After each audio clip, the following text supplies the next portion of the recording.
III and Queen Camilla of the United Kingdom to the White House. Very special place, very, very special. And I also want to, before we really begin, I want to congratulate Charles on having made a fantastic speech today at Congress. He got the Democrats to stand. I've never been able to do that. I couldn't believe it. I couldn't believe it. They liked him more than they've ever liked any Republican or Democrat, actually. So I just want to thank you and congratulations. It's not an easy thing to do. That's a tough place. It's a true privilege to have you here for this historic state visit. Last fall, Melania and I had the pleasure of visiting Their Majesties at Windsor Castle, a structure that's so beautiful and so long that it never seemed to end. I looked down as a former real estate person, and it just went on forever. And it was built by a gentleman named William the Conqueror in the year 1070. And I asked the king, I said, was he a nice man, William the Conqueror? He said, I tend to doubt it. I don't think so.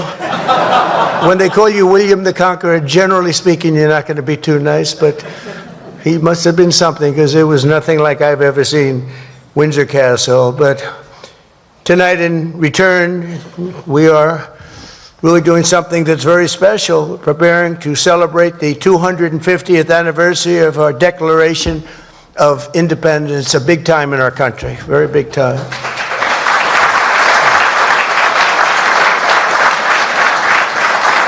And it's only natural that Americans begin this commemoration by paying tribute to the transcendent bond we share with the nation that Thomas Jefferson himself called our mother country.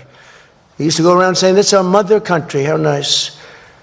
From English towns and Scottish hills, from Welsh mountains and Irish villages, a people unique in history sailed across the mighty Atlantic to settle and civilize this continent in the name of God, King, and country. So beautiful.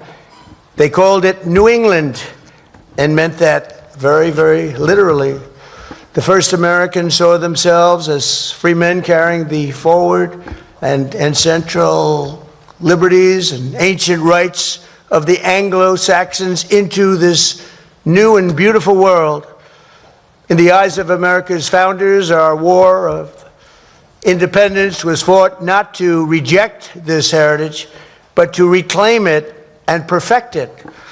As the founding father, George Mason, wrote, "We claim nothing but the liberty and privileges of Englishmen, in the same degree as we had still continued among our brethren when we were in Great Britain."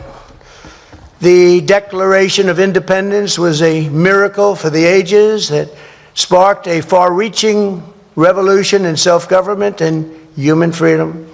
But even though the political bonds between the United States and Great Britain were dissolved forever, they thought, on July 4th, 1776, the more powerful strands of memory, culture, and identity proved unbreakable in any conflict and grew into a friendship unlike any other on earth, a very, very special and incredible friendship.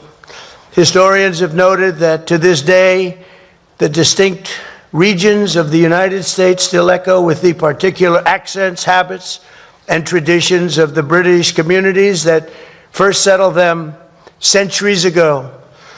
The names of half of the original American states refer to members of the British royal family, as do American cities from Charleston to Annapolis, Charlotte to Albany, and even the place where I grew up and actually loved very much, Queens, New York. Who would have thought?